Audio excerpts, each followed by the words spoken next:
Like up here, I mean,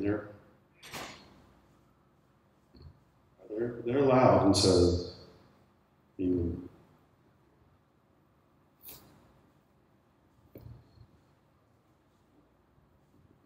but I mean, they're saying what they're supposed to.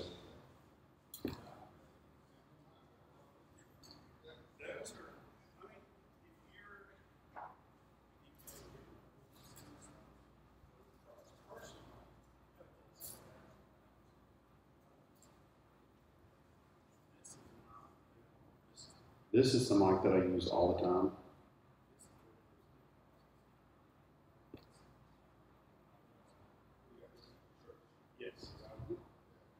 Yeah.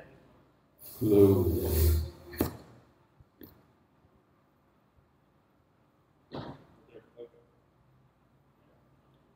But these sound wonderful.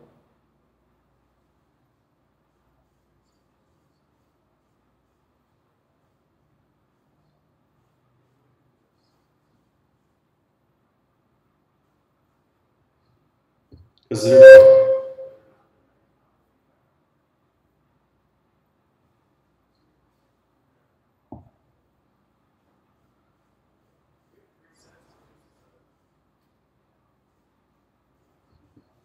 Mhm.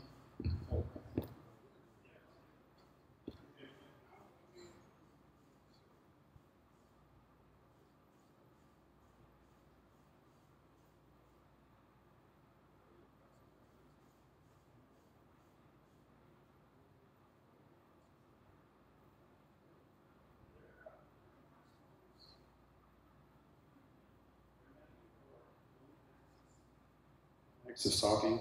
Because if you start getting, but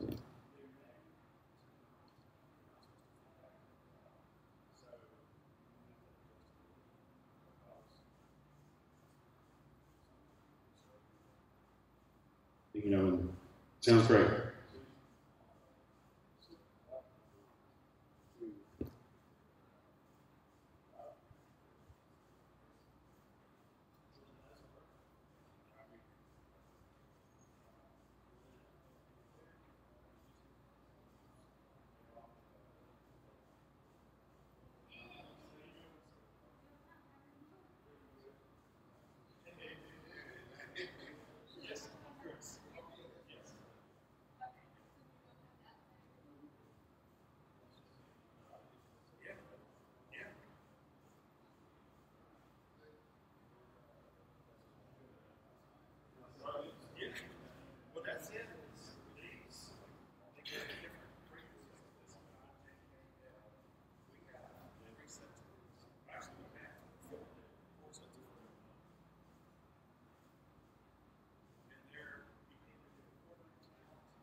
Oh man, yeah, that's it. Well, ah, yeah.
start walking. And, he's got a good range to it.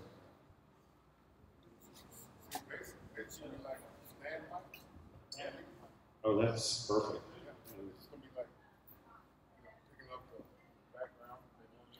Yeah. So, but you want they do a car. You can get them for about $100. Well, this is gonna be like a convention.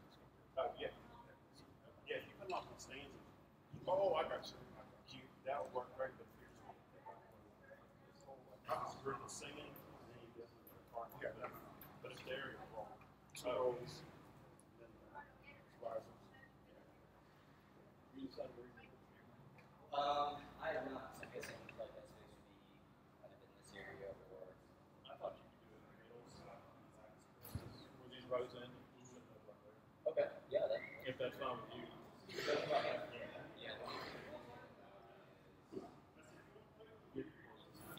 Yeah, curious to see because I've got an XLR cable, but I don't know if they have any others and what connection it'll be.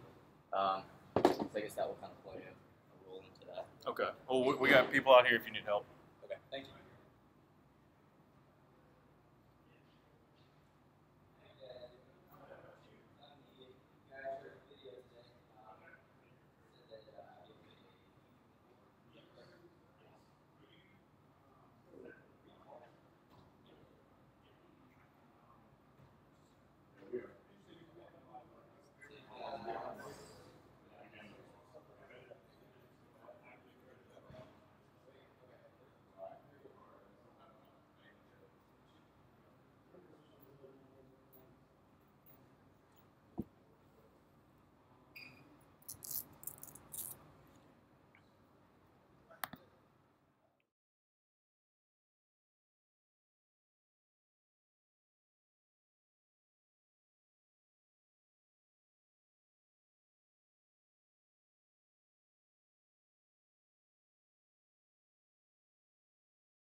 lighting obviously will change like I did once it gets to 7 o'clock, which actually should look pretty cool. I don't know if they'll have lights on or at least the maybe some city lights and stuff in the background. So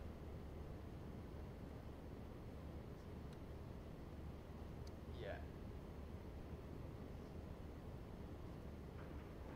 cool.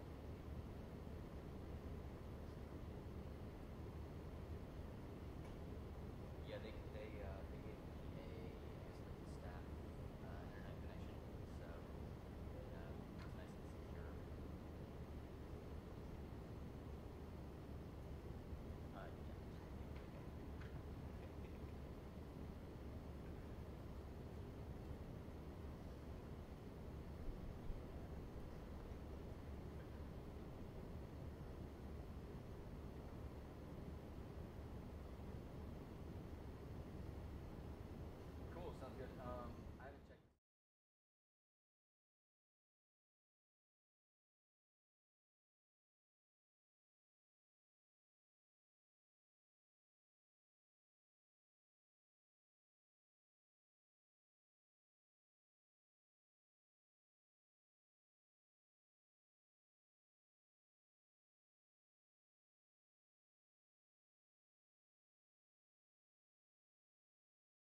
story time with Ryan. Yes.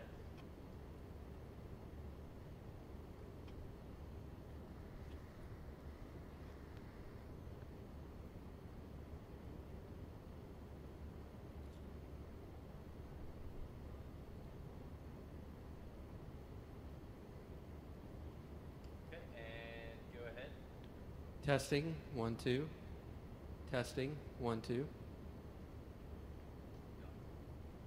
Testing, 1, 2, 3.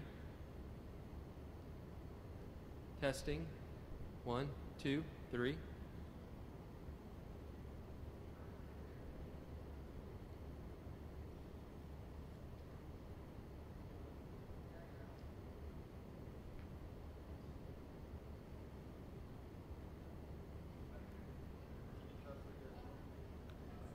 Testing, 1, 2, 3.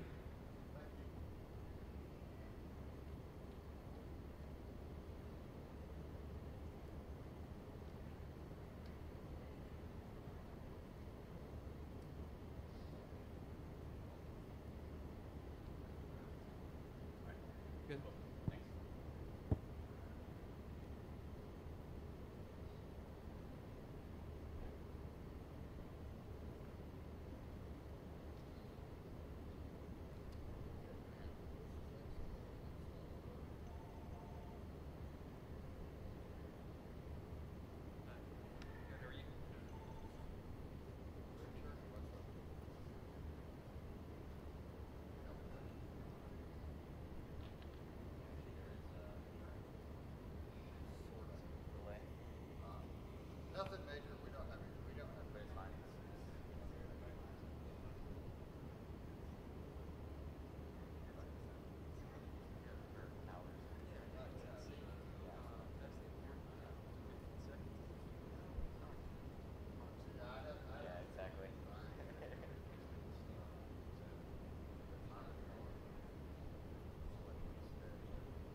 If everyone would mill to their seats, we'll be getting started in about 5 or so minutes. Thank you very much. 5 or so minutes.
If everyone would settle in, we've got about maybe 2 minutes to go before we get started. So everyone settle down, settle in, find a seat. Also, if my wife's out there, Tom Danielle's looking for you. Use my power.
Thank you.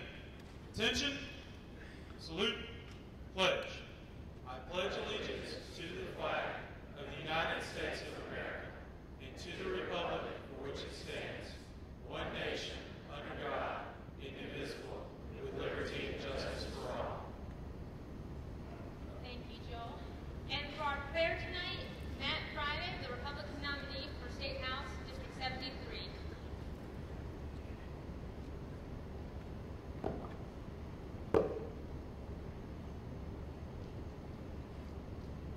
Not with me. Lord, we come here tonight, a group of folks longing for good governance, a group of folks concerned about our country and our community, a group of folks asking for your hand on our elected leaders. We thank you for the blessings of liberty that you have poured out on us, that we can gather, that we can assemble, that we can speak freely, that we can share ideas without fear of repression. We thank you, God, that we are able to choose our leaders. What a blessing that is. We ask tonight that your presence will be felt among us as we listen to a discussion of ideas. We thank you, Lord, for Gary and for Paul, who have offered themselves in service to the people of this district. We thank you for their willingness to endure the slings and arrows that come with running for office, and we ask a special blessing over them and their families as they proceed through this campaign. Now, Lord, we ask for your blessing over this evening, and it is our sincere desire that everything said tonight will be pleasing to you. It's in Christ's name that we ask these things. Amen.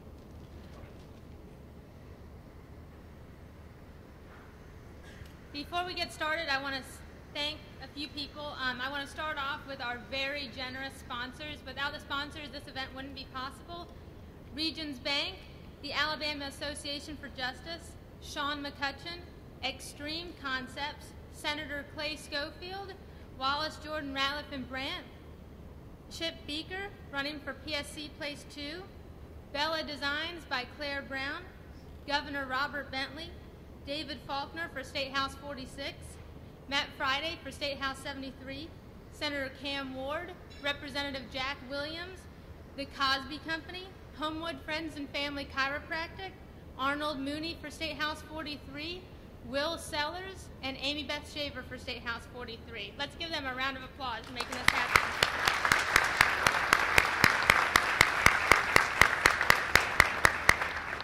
I also want to thank the Greater Birmingham Young Republican officers and members for making this event a huge success. They've put in a lot of time volunteering, raising money, and getting the word out about this event. I'd like to thank our panel, Cliff Sims, CEO of Yellowhammer News, Honora Gaddings of ABC 3340, and Marshall Yates, the chairman of this event.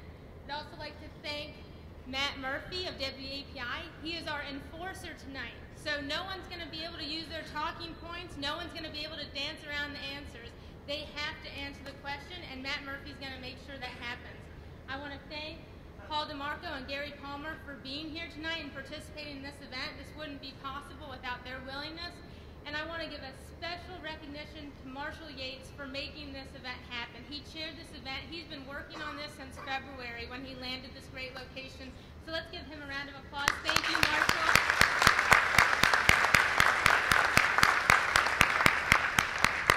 And thanks to all of you for being here. Have a fun night.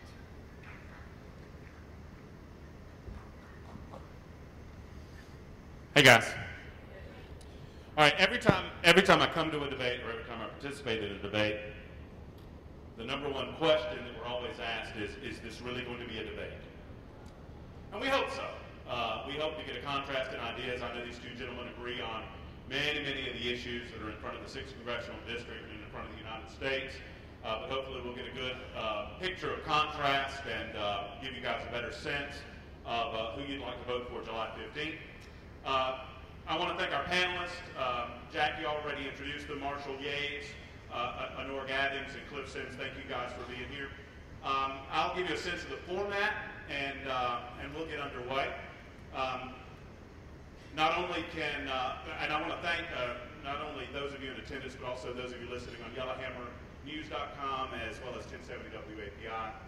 We're broadcasting live for those who couldn't make it. So, the format is simple: 90 seconds for introductions, 60 seconds for an answer to a question. And if we have a follow-up or a rebuttal, you'll also have 60 seconds. Each candidate will answer the question in turn, and then we'll have follow-up or rebuttal. I believe by a coin toss, Paul DeMarco was given an opportunity to go first. But before he does, congratulations of making the runoff, and as a thank you for representing the good people of the 6th District, a big round of applause for Gary Palmer and Paul DeMarco.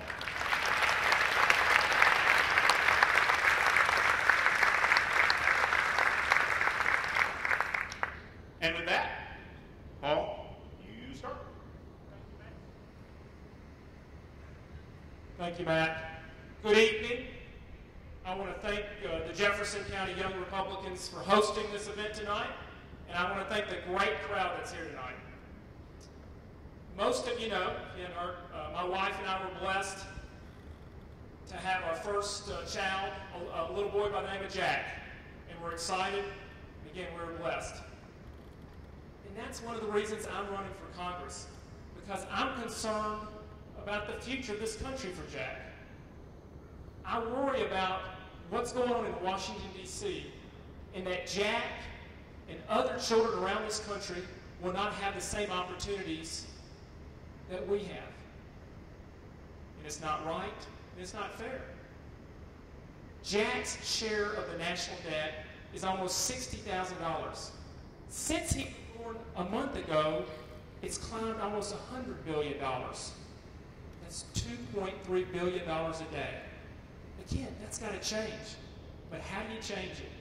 You let men and women of courage who are willing to go to Washington, D.C., and not only fight Barack Obama and Nancy Pelosi, because that's the easy part, but stand up to members of your own party when they're wrong. I've got a track record of doing that, and I appreciate your vote. Look forward to the debate tonight. When I first walked in, I was wondering if this was like a wedding where you had one guy's on one side and everybody else on the other side. But I really am honored to be here. Marshall has done a favor to stop putting this together. But this is really about the future of the country. It's about all of our futures. And it's about figuring out a way to communicate to people a message that gives them hope again, because people all over the country are giving up. I was in Washington yesterday talking to several members of the House. We talk about the policy stuff, but we're talking about Cantor's defeat. And I said, you know, there's the anti-establishment, the Tea Party, the immigration. I said, but we really need to be looking at how few people voted. And it's a reflection of the fact that as conservatives and Republicans, we become experts at depressing people. What we need to focus on are solutions. How we're going to get the country back on the right track. How we can get people to believe again that this country can be what it was before. We've got an opportunity to get our country back on the track, but that window of opportunity is going to close. We know what to do on Obamacare, how to repeal it and replace it. We'll talk about it, I'm sure, tonight. We're literally an energy superpower. We have the resources in this country to drive economic growth and to dominate the world economy for another 2 decades. We need to be focused on solutions, and we need to give people a vision for how we can get our country back. Thank you. Thank you, gentlemen. Unlike some of these national debates, I don't discourage audience participation, although we don't want the candidates' people clapping for no reason. You guys know who you are, so. If a candidate says something that you like, by all means, join in and participate in your own way. Also, with reference to something one of the candidates said, our goal here is to get to the meat and the heart of the 6th Congressional District. We know, I think we well know where these two men are on Obamacare and some of these other major issues. You'll hear some questions about that tonight, but as I said, the stated goal is to get to the the differences in personalities and positions on issues. With that in mind, we start with Honora Gathings with the first question. Representative DeMarco gets this question first. Please list for us one accomplishment of the Obama administration besides killing Osama bin Laden.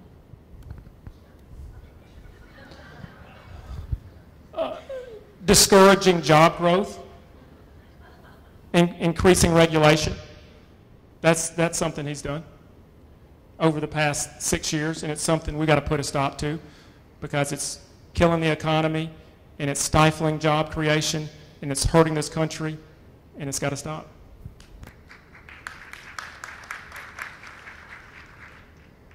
His greatest accomplishment's about to be the Republicans will take the Senate and Jeff Sessions will chair the Budget Committee.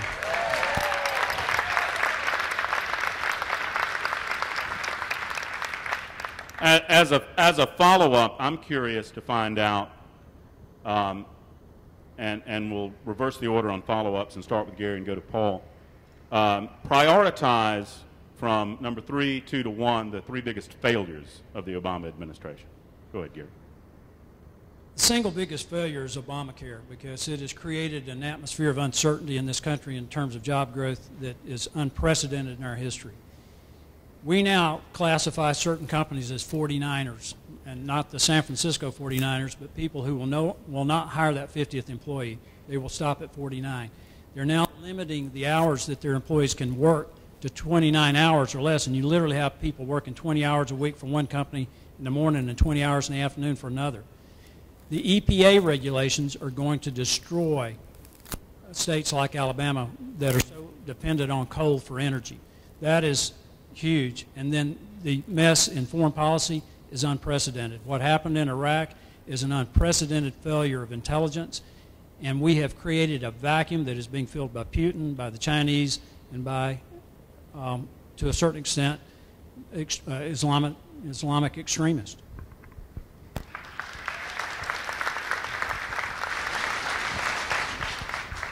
I'd say first and foremost is the treatment of our veterans at our VAs across the country. If we have treated the men and women who risked life and limb to defend us this way, you can imagine what the rest of healthcare will be like. Secondly is the IRS. If there is one agency everybody in this room should be worried about, is an agency that has the power to come after you and then to cover up what's going on in Washington, D.C. right now.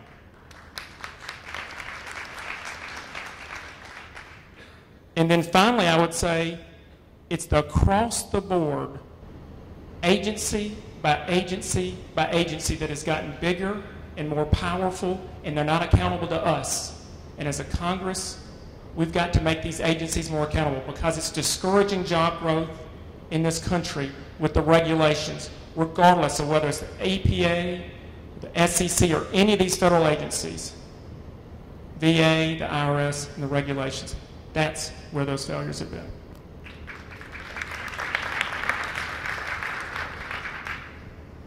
Mr. Palmer, over the last few years, many Republicans have accused the president of committing unconstitutional acts and violating his oath of office. Do you believe that President Obama has violated the Constitution? And as our next congressman, would you consider impeachment as an option on the table to use against him? He has definitely violated his oath of office, and we're in a constitutional crisis. Jonathan Turley, who is a law professor at George Washington University, testified in a House hearing. It was either in January or February.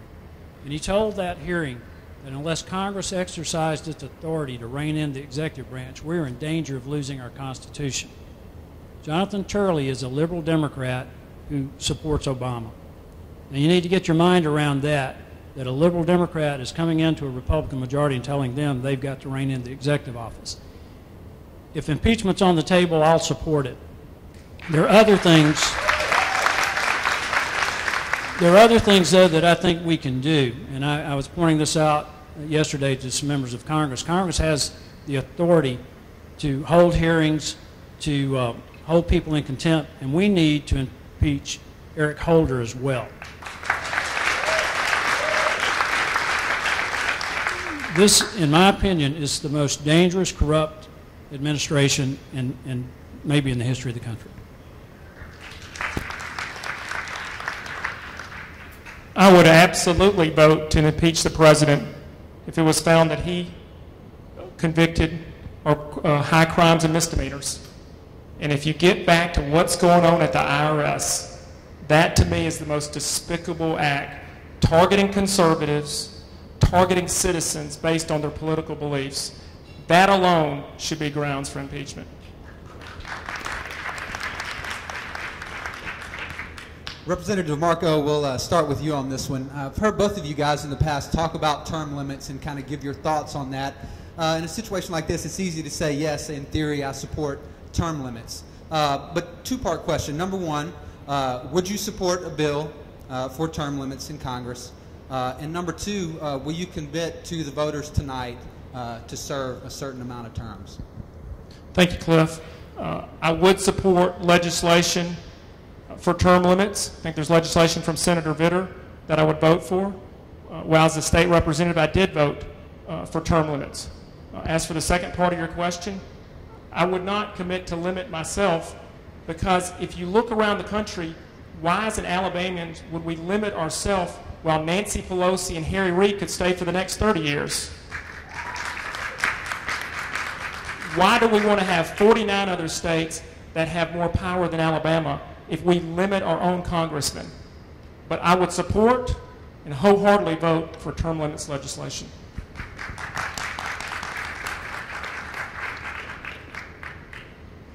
I've committed to serving only 5 terms. That's 10 years. That's enough. Political office should not be a career. It should be a mission.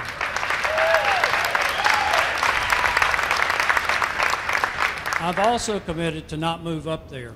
I think one of the worst things that happens to people who get elected to Congress is they move up there and they become part of the culture. I will commute. And while I'm commuting, coming back and forth, I'm going to host a breakfast once a month, maybe twice a month, and start inviting people who have a vision for running for office to come to that meeting, because what we really need to do is raise up a farm team of leaders that will run for the legislature, run for mayors and city councils, and create a farm team of people who have the integrity, the intelligence, and the understanding of issues that can take our place. We should not leave a vacuum.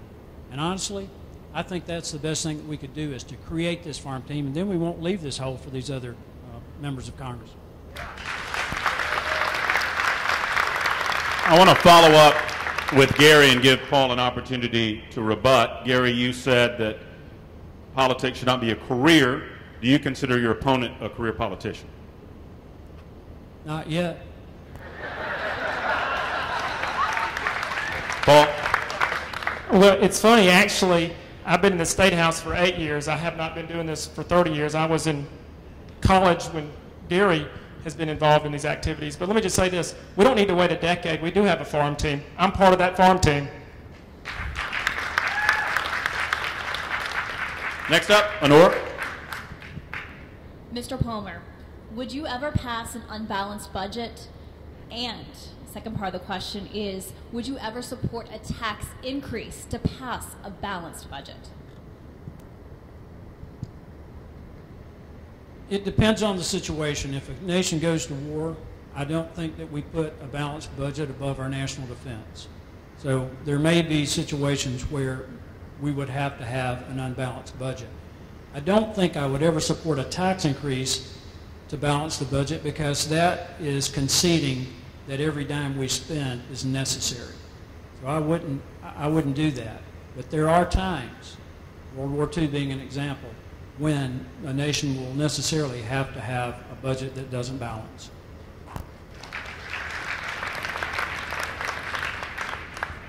Balancing the budget needs to be a priority. That's why I would support a constitutional amendment to balance our budget, just like we do here in Alabama, just like you do here at home. Now, we're not going to balance this budget overnight with a $17 trillion debt and all the issues going on, but we've got to start now. You've got to put men and women who are willing to prioritize and balance the budget. But I would never vote for a tax increase.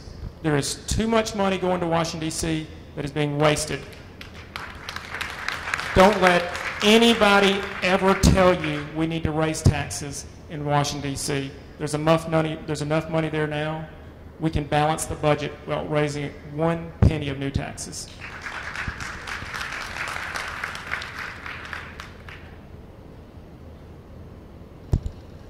This question is regarding the current crisis in Iraq. I want to get each of your opinions on how we got here and to the point where ISIS is marching towards Baghdad, and what kind of solution you would support in Congress. your opinion on how we got here or what developed to the problem. Starts with Paul.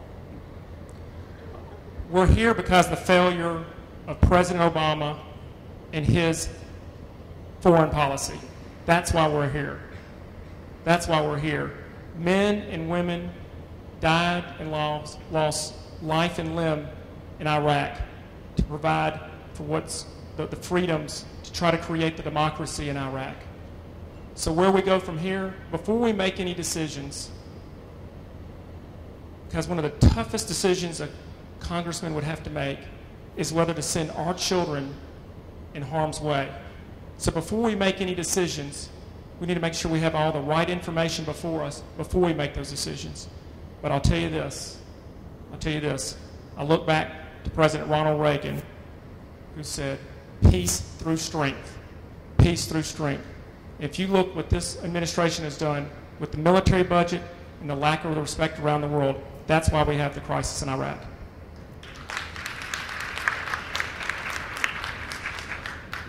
It was purely a political move on President Obama's side to withdraw the troops by 2011. He left an enormous vacuum in Iraq. They were not prepared for this.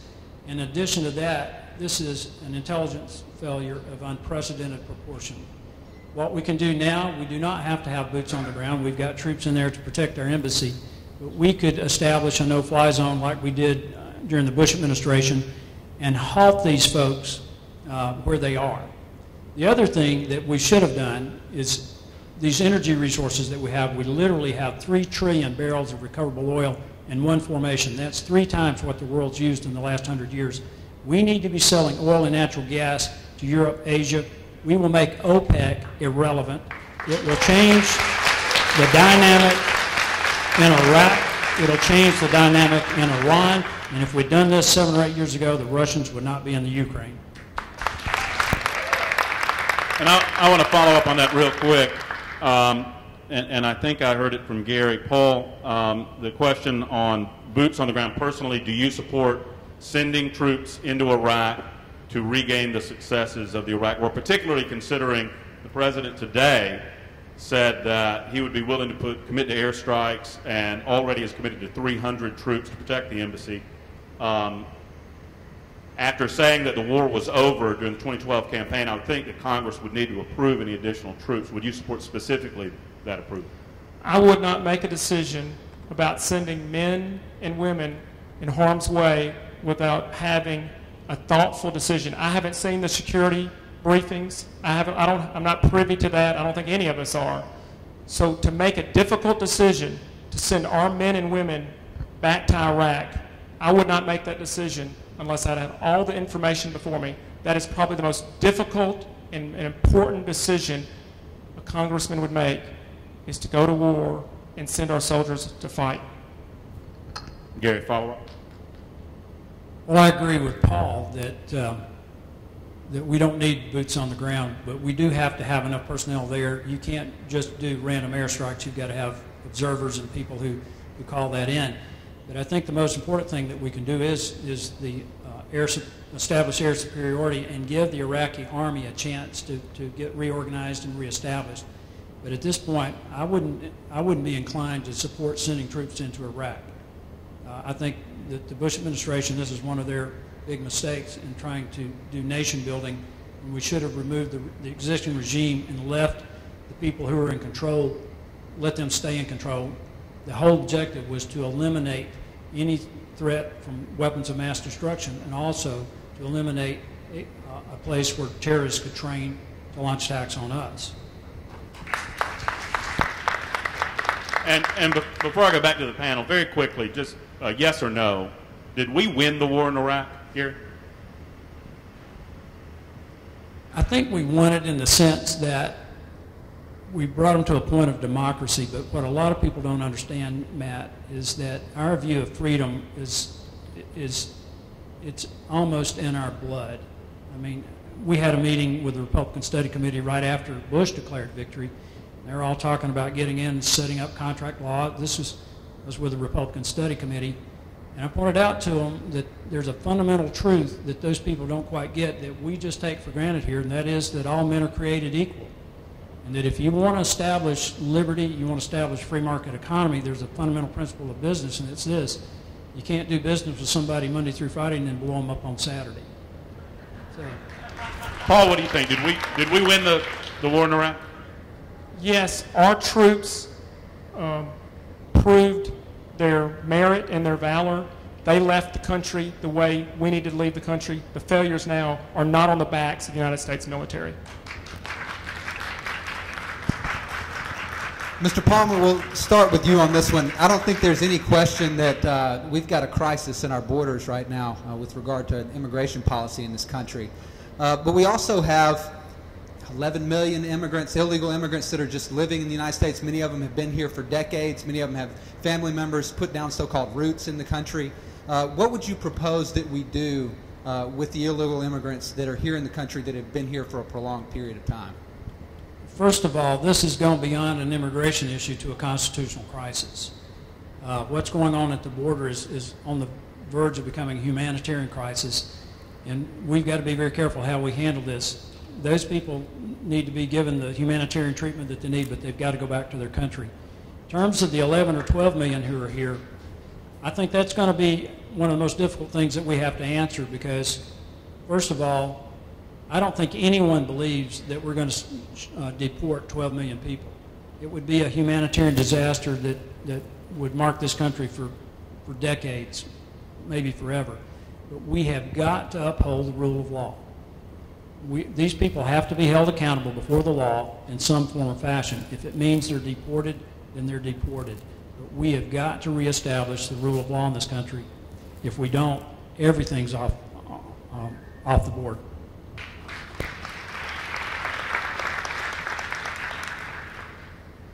When it comes to immigration, our guiding principle is real simple. This is a nation of laws.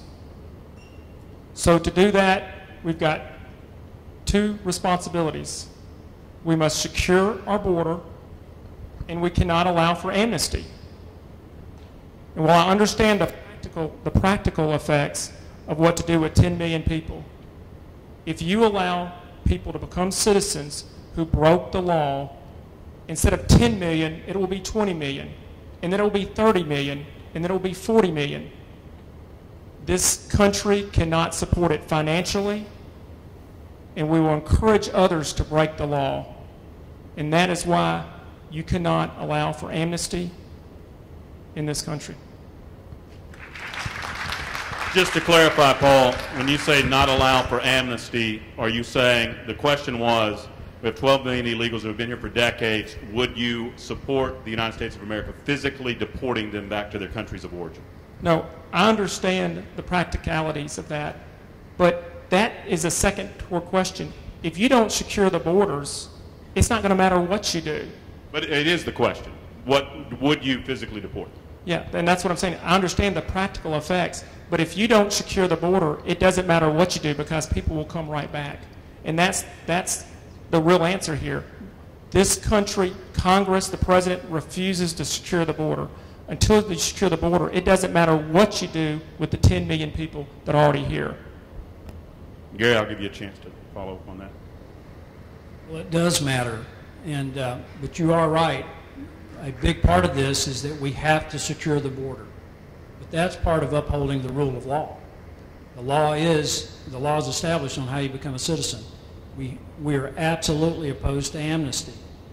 So closing the border is an option, but it still doesn't answer the question about the 12 million.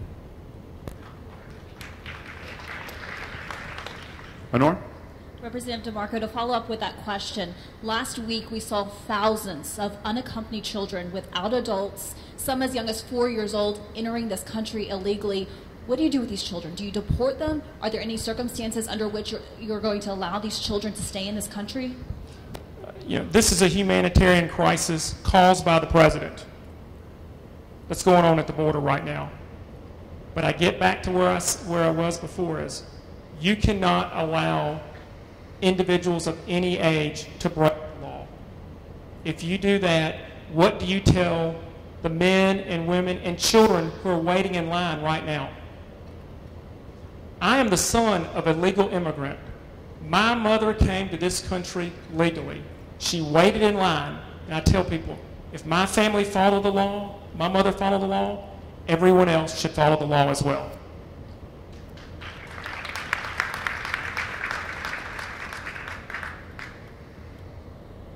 There were radio ads reportedly running in Central America telling these people if they got their children across the border, they could stay.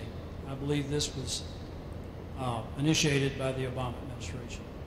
And going back to what I said at the very beginning, this is a constitutional crisis. We've never been here before. We have got to reestablish the Constitution as the law of the land if we're going to have a country and maintain a republic. And it's up to Congress to do that. In terms of these children, we're going to have to meet these essential needs that they have, but every one of them has to go back. And just real quickly, not strictly a rebuttal, but just to clarify, Paul, do you agree with that? That I believe you do, but I believe I heard that in your answer, that the children that have come illegally have to be sent back to their countries? They have to go back for three reasons. A, we've got to follow the law. Secondly, we can't afford to take in all the children with the entitlement. And third, this could be a health crisis. Without immunizations, the chance of spread of disease, we don't know what kind of health crisis this will be as these children are spread around the country. This is a serious crisis that's got to be handled, and this administration is failing us again. All right, I do want to follow up, not to belabor the point, but as we are a sovereign nation, these other countries are sovereign as well. What do you propose we do if those countries refuse to accept these children back into their nations? Well, we shouldn't send them to Arizona. I mean, that's what we're doing right now. We're sending them to states around the country and putting them back on these states. So we should try to take them back to the countries where they're from.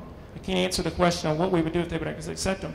But it's not fair to the states around the country where they're being sent. It's not fair to those states. It's not fair to all the rest of us. And again, I do worry about the health consequences of the rest of us with what's going on. I tell you what Congress does. It cuts off every dime of foreign aid to this country. She refuses to take these people back.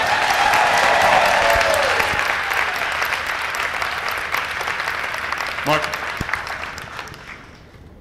Gary, who is your favorite historic political philosopher? Locke, Algernon Sidney, the Founding Fathers. Locke laid the groundwork for our constitutional republic.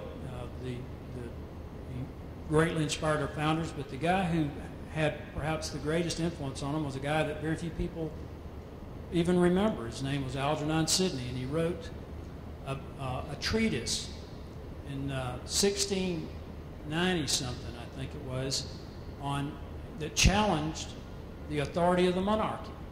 And he established that legitimate power came from the people. He was imprisoned, and I believe it was in 1696, he was executed. He was a martyr to the Founding Fathers and tremendously inspired them in the writing of the Declaration of Independence 70 years later.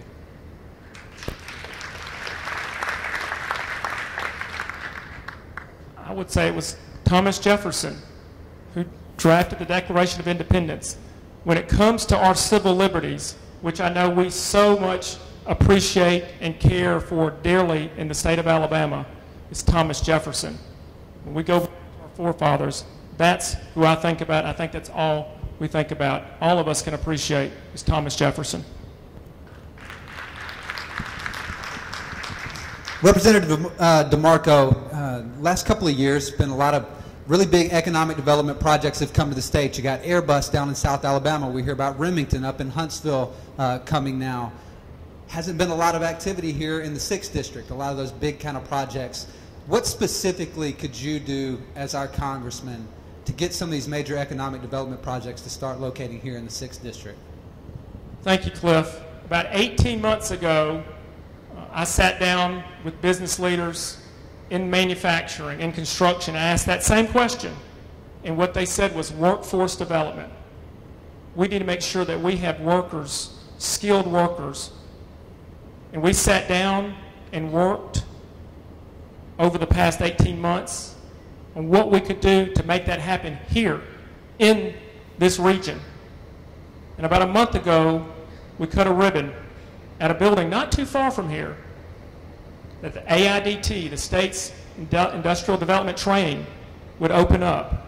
And now we're going to have a model for the country right here where we have two-year schools and K through 12 and universities, but most importantly, employers work to train workers.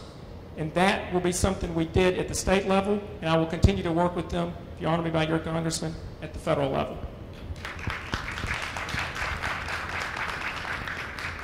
We have tremendous assets in this district.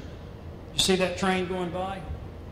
The railway system that goes through this district reaches 78% of the country. That means that whatever products that we manufacture, we can ship to 3/4 of the country.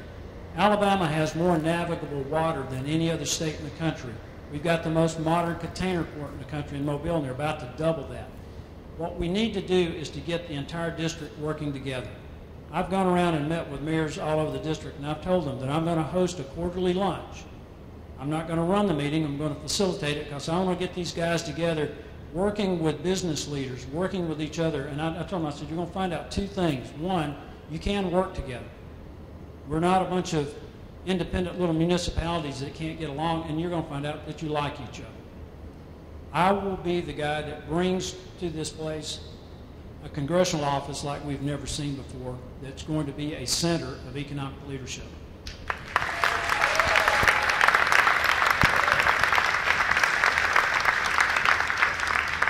Gary, let me ask a follow-up on the economic development question here. If you've got a big project like the Northern Beltline here, and a lot of federal funds get pumped into that, and when you think about role as a congressman or a federal elected official, a lot of it has to do with procuring that kind of funding for different projects. As you approach things like that, you know, it's easy to say I'm against pork or I'm against government spending and this kind of thing, except for when it's here in our district. When you approach things like that, how do you judge what is the difference between something, a legitimate role of government to fund something, and what is pork? Well, anything that's patently not the legitimate function of government is pork, and it's also stupid. But the Northern Beltline is the legitimate function of government. It's infrastructure. And I've talked with a number of people about this. We want to develop this district. We want to develop Birmingham in a way that we don't become Atlanta. We can do that. And you start with the Northern Beltline. Build what we need 20 years from now, not what we need right now, so that we don't wind up having to constantly be building something. And we need to plan so that we maintain our culture. Birmingham is not part of the district, but it's a huge part of this equation, and we're making great progress. We're in a facility right now that's an example of that. But we still have 16,000 vacant buildings in this city with tax liens on them. We have got to bring people back into the city, and that's part of the workforce development, is if we get our education equation correct, we'll bring people back and we'll have trained workers.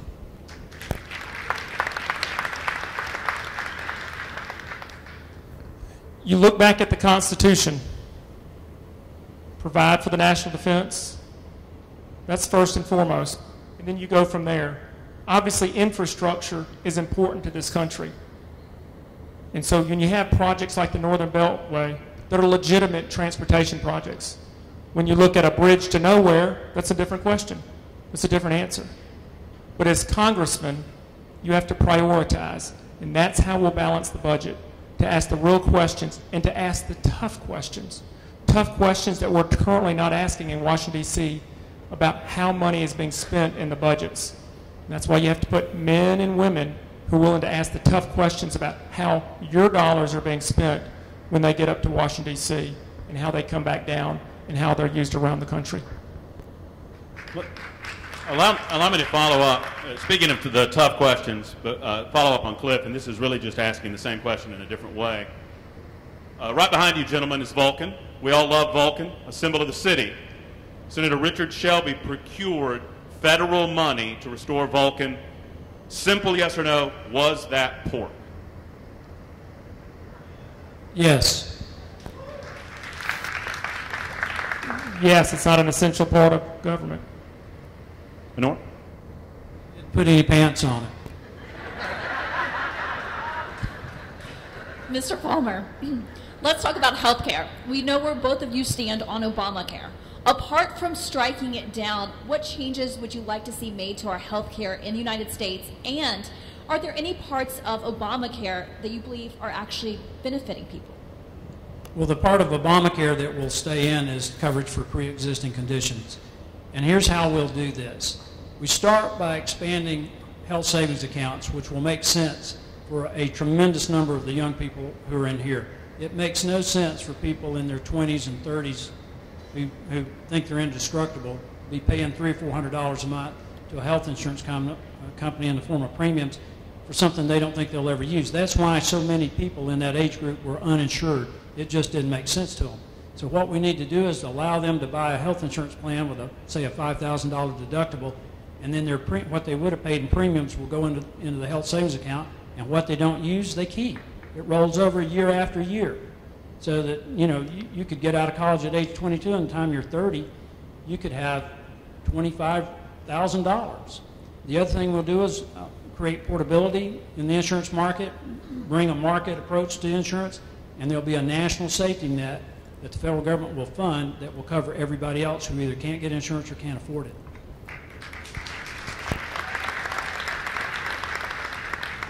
In addition to pre-existing, the aspect about children staying on until age 26 is something that I think people have embraced. But let me tell you this. When it comes to tax dollars, when it comes to health care, in 2012, there was over $19 billion with a B of Medicaid fraud. Once and for all, we've got to do something about that. And you take those cost savings and then you take those back into the healthcare market. Here in Alabama, we're losing our rural hospitals. And you ask any of these folks that live in these rural areas about the access to health care, that's what we need to be looking. We have hospitals that operate as efficiently as anywhere in the country, but because of the federal rules and regulations, we're losing our hospitals and our federal and our rural hospitals. That's what we have to do, but you've got to do something about the waste and fraud in Medicaid.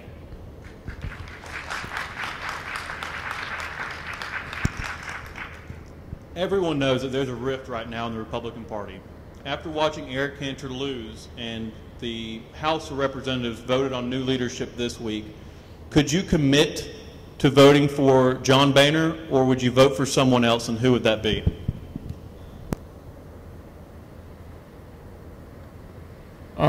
The way I would answer that question is, I don't know if John Boehner is going to run for office, but most importantly, who is going to challenge John Boehner? It's like the Democrats voting on Obamacare without knowing what's inside the bill. But I'll tell you what my guiding principle would be. Who is going to be the most conservative speaker that's going to reflect the values of this district? That was what I will do. I will look those two men or women or whoever runs, I will look them in the eye and make the decision. Do they represent the conservative values and traditions of Alabama and the 6th Congressional District? That's what will decide my vote.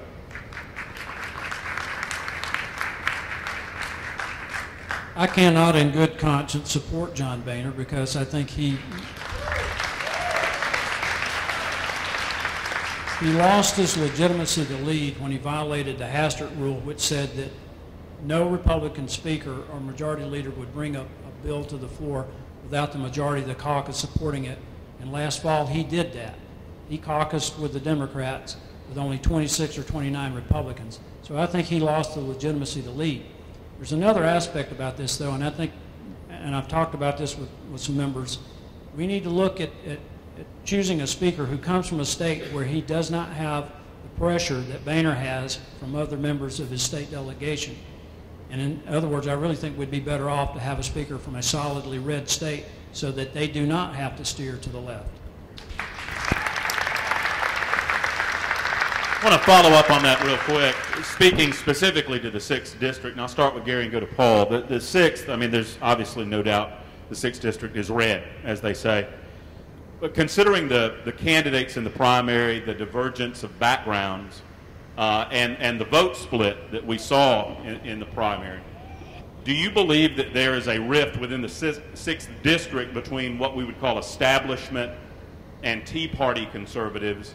And if you believe that exists, how do you, as the 6th Congressional District Congressman, repair that? Gary, I'll start with you.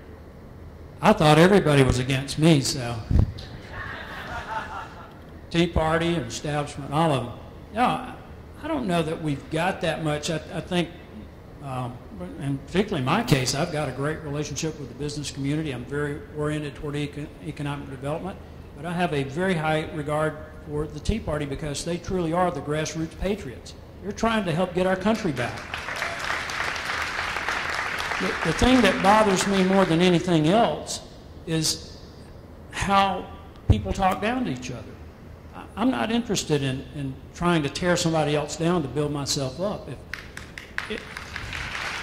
If I can't convince you of my leadership potential based on my credentials and my character, then I'm really not interested in dividing everybody and trying to pit one another against each other.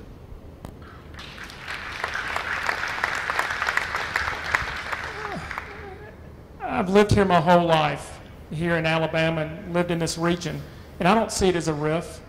I see it as people having different opinions on how this country should move forward, and that's a healthy debate, and we want that debate in our party. We want our citizens to have different opinions. That's a good thing. So I don't see it as a rift. I see it as a healthy growth of the Republican Party. I see it as healthy. And what we've got to do is take all of our beliefs in limited government, protection of the Constitution, smaller government, and work together so that we can have a majority in the Senate and have the next U.S. president. That's what it will take. All right, this is Alabama, so there's no way we're getting out of here without a gun question. Representative DeMarco, you got the NRA's endorsement. You were rated you got an A rating from the NRA. Gary, you got a very high rating, AQ rating from the NRA as well. I don't think there's any question where you guys stand on the Second Amendment, and really kind of pointless to ask that kind of question. So I thought, let's take a little more personal angle. Why don't you tell us about the guns that you personally own?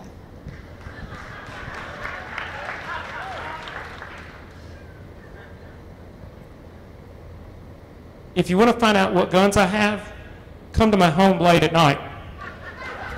And I'll just tell you, my wife's from Texas. She's a pretty good shot. So could you tell us a little bit about the guns that you own? No, I'm not going to tell you about the type of guns I own or the amount of guns I own, but I promise you, both my wife and I do have guns.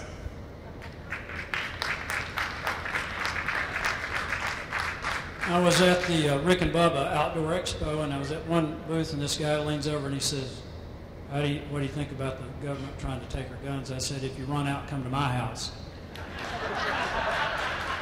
I've got an assortment of shotguns. I'm a turkey hunter. I'm a bird hunter, quail hunter. I've got 20 gauge Browning pump and an assortment of 20 gauge shotguns, 12 gauge shotguns. I've got deer rifles. I'm a deer hunter. Everything from 7mm Magnum down to a 243 that was my son's first rifle, Rob. I've got a couple other guns that might scare people, and come in a 223 caliber, a 7.62 caliber. And I have an assortment of handguns, and that's all I'm going to tell you. I've been a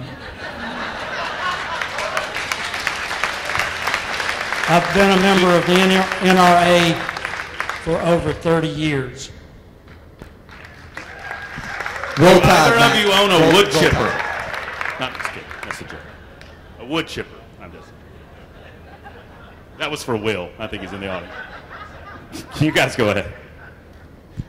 Mr. Palmer, going back to foreign policy, right now we regularly send money, troops, and other resources to help out with humanitarian crisis and other situations outside the United States, like most recently with the Nigerian kidnappings.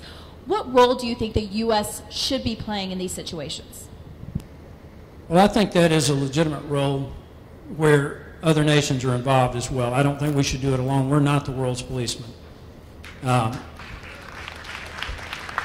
also think where you have natural disasters, that is a role where when other nations are involved as well. What we cannot become is a police force, and right now we're doing a tremendous disservice to the world by drawing down our troops from NATO, by drawing down our military. We've got fewer commissioned vessels than at any time since World War I. That sends a message to the world of weakness. In terms of foreign policy, it's not just we've got to restore our military, but we've also got to take advantage of the economics, take advantage of the energy resources that we have, and start impacting Europe, start impacting Asia, closing our trade deficits, and denying our enemies resources to build and modernize their military, which is exactly what Russia's done. Anytime we talk about using military troops overseas for any reason, you ask the humanitarian question, obviously. But then secondly, you ask about, is it in our national security? And that's got to be first and foremost. And I get back to what I said earlier, because it is so important.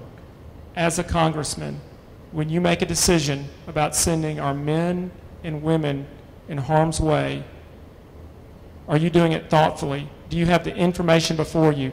And it is in this country's best interest. And from time to time, too many times in the past, we've seen it may not have been. That's why we've got to make these decisions and do it thoughtfully anytime we use the military for any sort of situation other than a humanitarian situation, which obviously that's what people look to around the world, and that's why we're such a great nation, because of our humanitarian needs.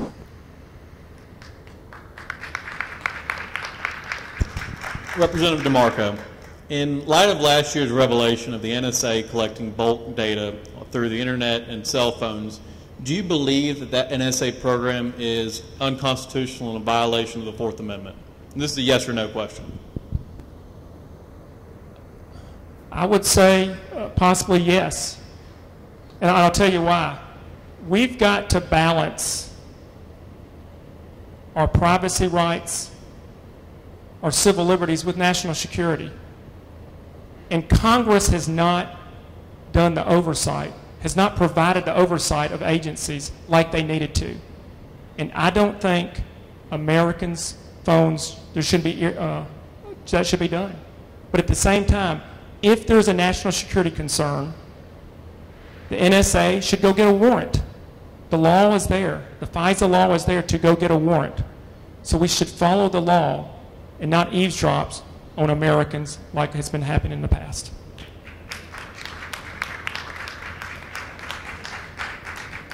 I don't think it makes me feel any better that we have congressional oversight of unconstitutional activity. The Fourth Amendment is very plain in its language. The right of the people to be secure in their persons, houses, papers, and effects against unreasonable search and seizures shall not be violated.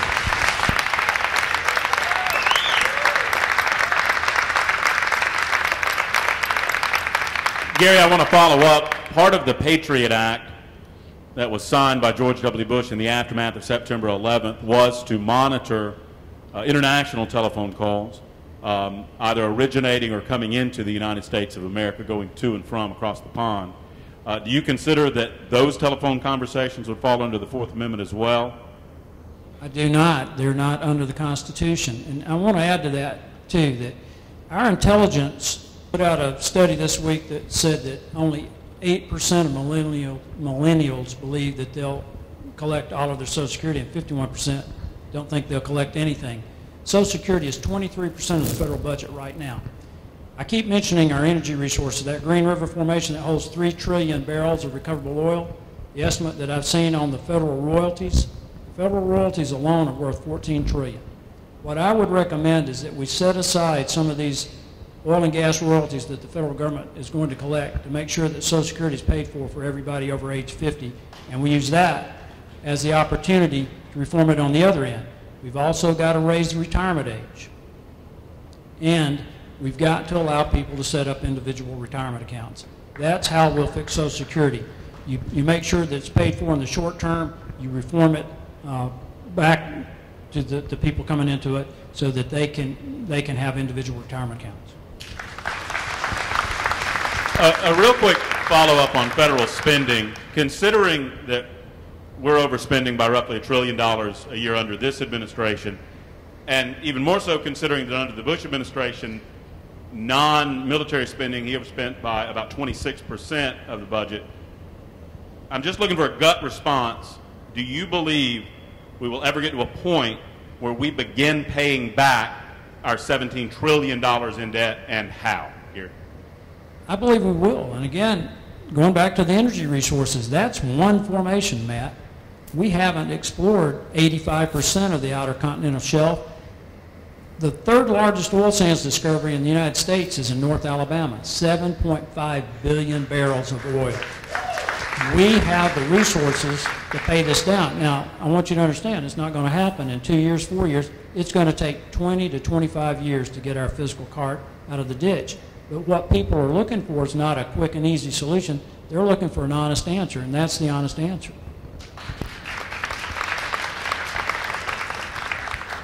Yes, we can, Matt, by again attacking Medicaid fraud, attacking Social Security disability, looking at the waste around that is spent in government. A couple of years ago, there was $2 million spent for internet advertising for walnuts in Spain. I could give you example after example about money being spent across this country and world by the United States government. We can budget, we can get rid of the $1 trillion in debt, but it's going to take men and women of courage who are going to make a priority of balancing the budget and reducing the debt.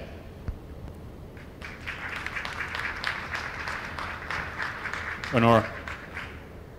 Well, while we're on the subject of budgets and making changes to budgets, Representative DeMarco, as you well know, the Jefferson County Commission was forced to drastically reduce its budget recently by a third.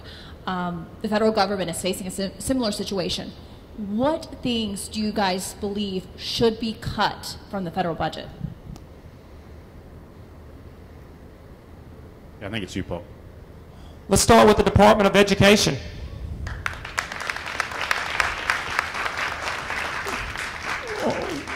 We don't need bureaucrats in Washington, D.C. telling us how to do education in Alabama or across this country.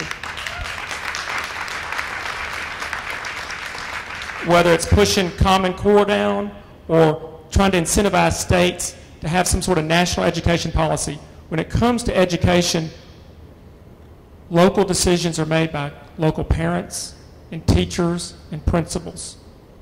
Parents know what's best, and that's a place to start right there. We could go agency by agency. Look at the EPA. We have an Alabama Department of Environmental Management that does inspections. If you start looking at agencies and all the duplication going on around agencies around the United States, that's where we can start with all these bloated federal agencies. That's how we can say. I started working on this about 4 years ago. I had a discussion with Senator Sessions and with Senator Tom Coburn of Oklahoma. And I said, we need to create a catalog of every federal program. There's 2,200, maybe a few more federal programs.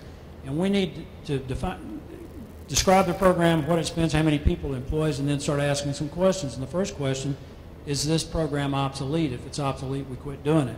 The next question is it the legitimate function of government? If it's not, we quit doing it. If it is something that needs to be done, the next question is, can the private sector do it? If the private sector can do it, you contract it out. The next question is this duplicated at any level of the federal government? The GAO, the General Accountability Office, issued a report about 2 months ago and identified 188 federal programs that are either... Who's up? I've lost track. Gary. All right.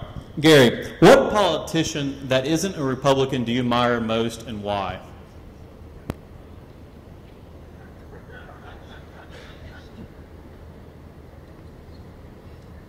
Living or dead? It doesn't matter. George Washington.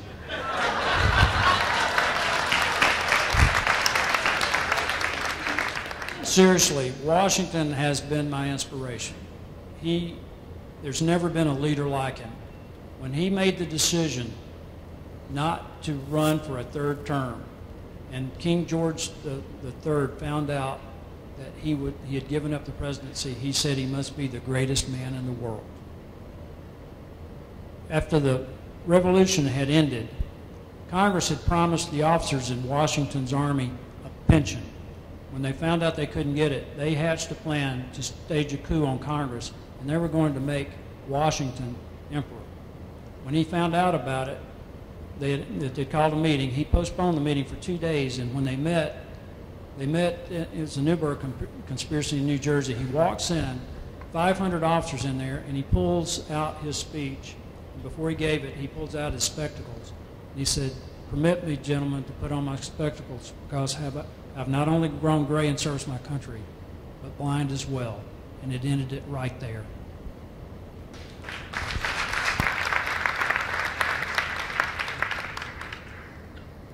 I think from a generational perspective, we look back to Ronald Reagan, somebody who inspired us, who showed how he could lead this country, who was the basis for ending communism, for peace through strength. That's how I grew up, looking at Ronald Reagan and his leadership. And I think that many of us in that generation and all of us look at the leadership that Ronald Reagan served as president as something that we all respect and appreciate and would love to see back in 2016. And just restating the question, I don't know if you heard a politician that is not a Republican that you admire. That was, I think that was the question, right, Mark?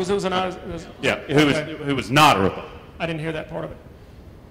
Who is not a Republican. You know, I tell you, a couple of years ago, former governor came from Georgia, Zell Miller. And I'll tell you what I like what he did. He stood up to members of his own party.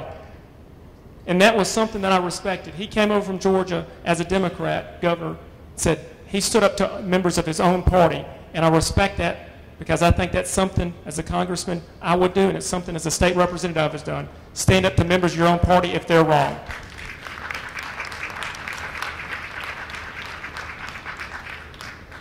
Cliff? I believe that concludes the panel questions. Matthew? No, I have a couple more. What's the last book you read? Gary, start off. The Power of Humility by Clay Mize. Paul? There's a book by Michael Lewis about financial crisis around the world, and I can't remember the title of it. Talk about financial crisis in Greece, in Iceland, in Germany, in Ireland, and what caused those financial crises, and what we can do to prevent them here. And finally, I'd like to see if you guys have a question for each other. And I'll start with Paul to Gary, and then we'll go Gary to Paul, and then we'll do closing statements. But Paul, do you have a question or something that you'd like to know about your competitor in the 6th District race? Well, I guess, Gary, one of the questions we've been asked was, I guess, about earmarks. And I know in the past you had lobbied Senator Shelby for a congressional earmark for an out-of-state organization in Maryland, the Fatherhood Initiative, that I respect. So I guess the question, as a congressman, would you want to continue the ban on congressional earmarks, or do you think we should continue and start back with earmarks for pork? You should absolutely continue the ban on earmarks. And what that was is we sat down with Senator Shelby and Congressman Steve Largent, Jim DeMint, Zach Wamp, Chip Pickering. It was a who's who of conservatives in the House. And we figured out that this is money that would have gone to Planned Parenthood. And we figured out a way to redirect that money from Planned Parenthood to the National Fatherhood Initiative.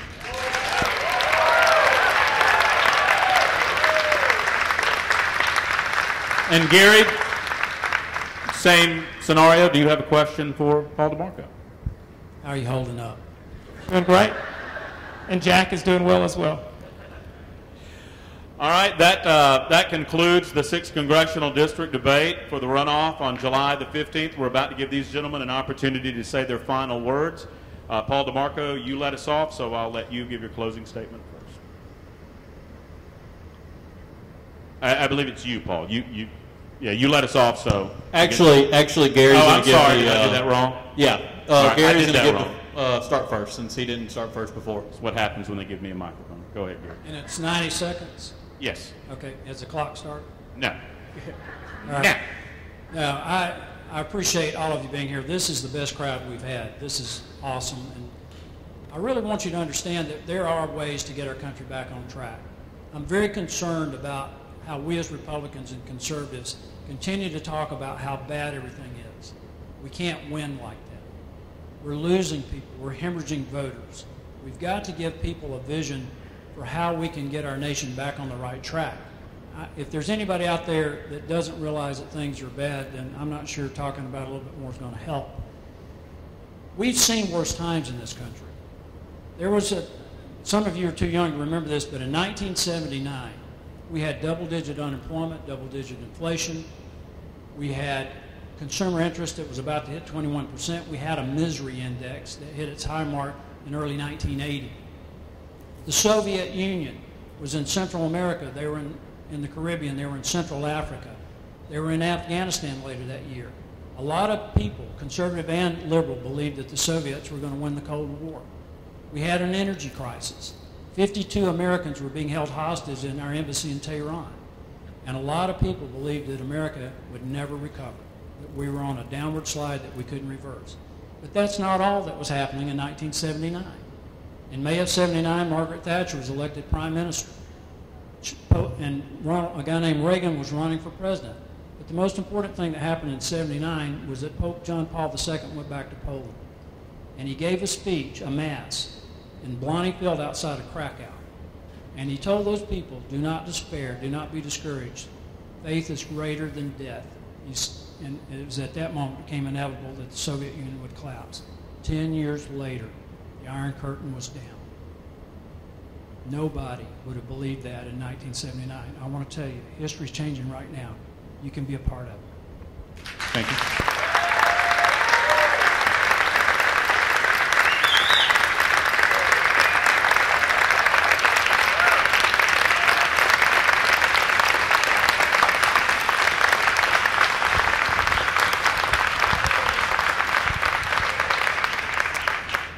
Thank you very much for the opportunity to be here.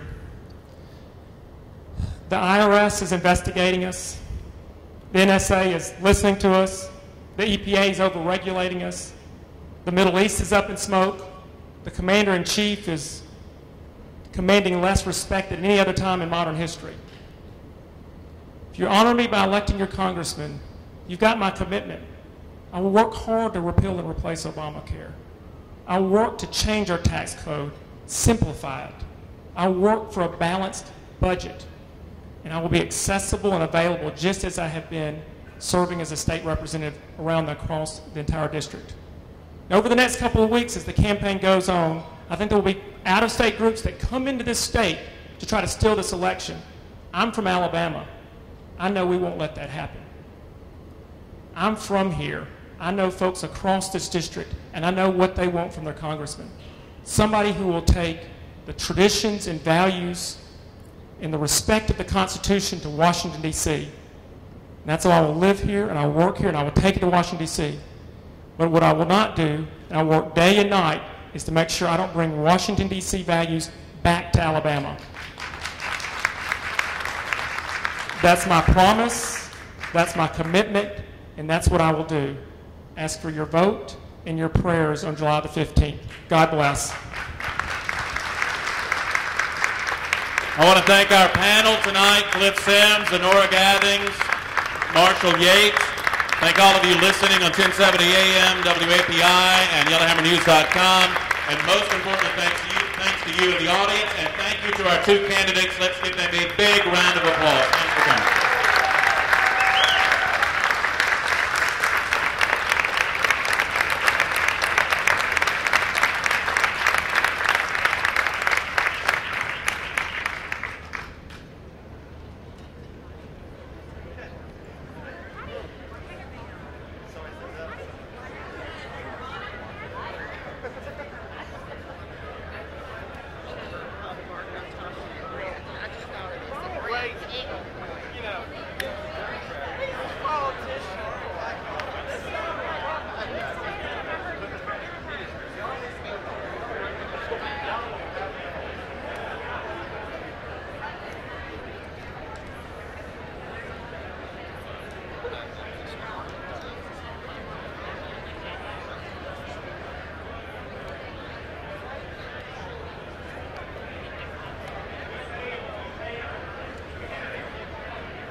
Was that, did y'all video that?